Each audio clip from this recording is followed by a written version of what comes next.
Ukraine युद्ध के चलते भारतीय नौसेना के 34 युद्धपोत हो जाते तबाह। चीन उठाना चाह रहा था फायदा।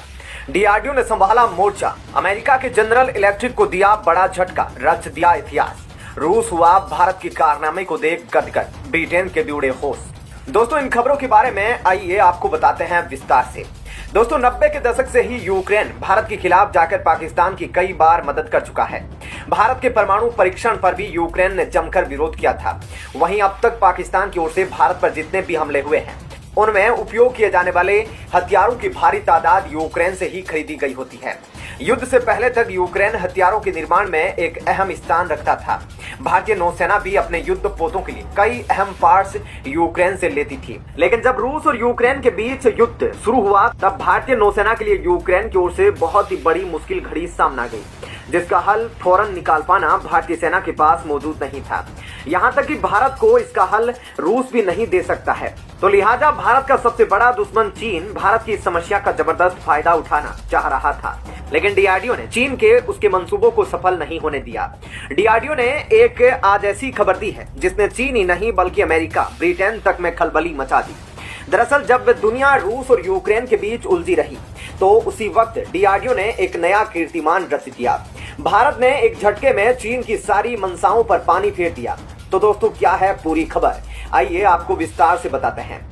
दरअसल मौजूदा वक्त में भारतीय नौसेना के पास 34 ऐसे युद्धपोत हैं, जिनमें यूक्रेन के द्वारा तैयार किए गए प्रोपल्सन इंजन का प्रयोग किया गया है, जिसके उपयोग से भारतीय युद्धपोत बहुत ही शक्तिशाली माने जा रहे हैं, क्योंकि इंजन के दम पर ही युद्धपोत पर कई महीनों तक लगातार समुद्र में तैनात होकर दुश्मन की निगरानी करते रहते हैं। भारतीय युद्धपोतों के लिए इंजन बनाने वाली कंपनी का नाम जोरिया मास्प्रोक्ट है, जिसके द्वारा युद्धपोतों के लिए यही कंपनी मेंटेनेंस के लिए इक्विपमेंट्स भी मुहैया कराती थी। तकरीबन 1 साल पहले शुरू हुआ रूस और यूक्रेन के बीच युद्ध अभी खत्म होता नजर नहीं आ रहा है, जिसके चलते अब भी इसका असर भारतीय नौसेना पर भी देखने को मिल सकता है, क्योंकि युद्ध के चलते यूक्रेनियन जोरिया कंपनी भारतीय युद्धपोतों के लिए इंजन के पार्ट्स की डिलीवरी रोक चुकी है। और यह दोबारा फिर से शुरू होने में कितना वक्त लग सकता है, हमें इसका किसी को नहीं पता है। लेकिन इसके बाद से ही भारत की डीआरडीओ ने अपने कावेरी इंजन निर्माण के प्रोजेक्ट में और तेजी लाई, जिसके चलते आज डीआरडीओ की ओर से एक ऐसी खबर आई है जिससे सबसे ज्यादा झटका चीन को लगा है। दरअसल कावेरी इंजन का मरीन वर्जन बिल्कुल बनकर तैयार हो गया, और जिसे बड़ी ही आसानी से अब भारतीय युद्धपोतों में इस्तेमाल किया जा सकेगा। दरअसल इस कावेरी इंजन का निर्माण खासतौर पर भारतीय तेजस विमान के लिए किया गया था, ताकि भारत के तेजस में स्वदेशी इंजन का उपयोग किया जाए।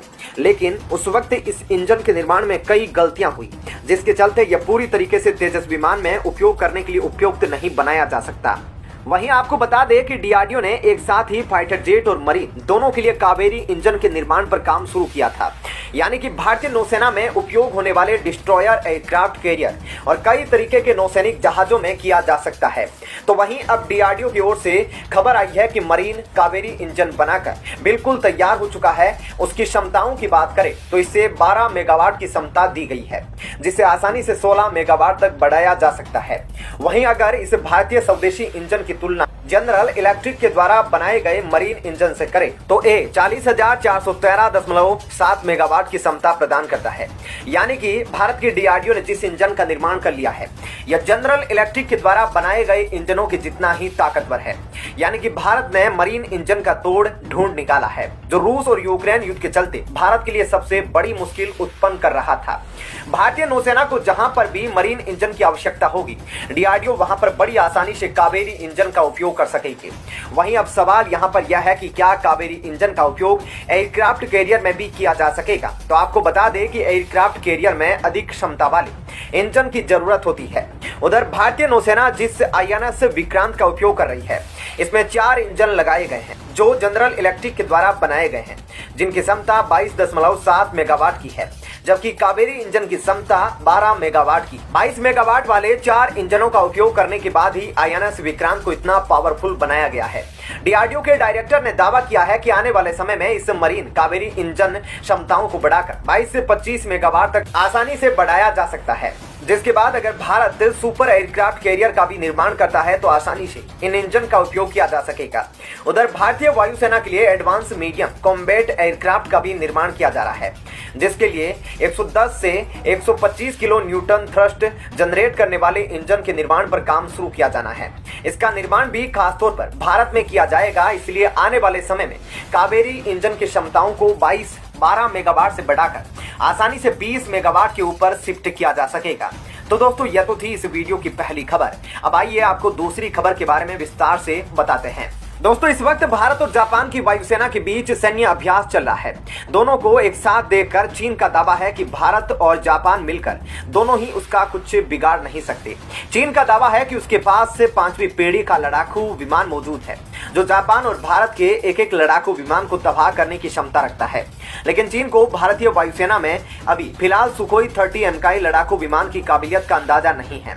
दरअसल सुखोई 30 MKI लड़ाकू विमान को एक खतरनाक मिसाइल से लेस करने के लिए डीआरडीओ काम करने की शुरुआत कर दिया है, जो 250 किलोमीटर दूरी तक किसी भी टारगेट को बहुत ही आसानी से मार गिरा सकेगी। अभी फिलहाल डीआरडीओ की ओर से इस मिसाइल के नाम का खुलासा नहीं किया गया है। वहीं 2 इंजन वाले सुखोई 30 लड़ाकू विमान की ताकत की बात करें तो इसकी रफ्तार बेमिसाल है। इसका निर्माण रूस ने किया था, लेकिन भारत के लिए सुखोई 30 को खुद भारत की हिंदुस्तान एरोनॉटिक्स लिमिटेड बनाती है। भारत के पास इस वक्त 250 से ज्यादा सुखोई 30 युद्धक विमान हैं। उधर चीन के अलावा पाकिस्तान भी भारत के सुखोई 30 लड़ाकू विमानों की ताकत को बहुत कमतर आंकता है। लेकिन सुखोई 30 पाकिस्तान के लिए कितनी मुसीबत बन सकते हैं, आप इसी बात से अंदाजा लगा सकते हैं कि जोधपुर एयरबेस से सिर्फ 5 मिनट में ही पाकिस्तान पहुंचकर लाहौर को तबाह किया जा सकता है। वहीं सुखोई की क्षमता 3000 किलोमीटर है, जिसमें हवा से हवा में ईंधन भरने की तकनीक उपलब्ध है।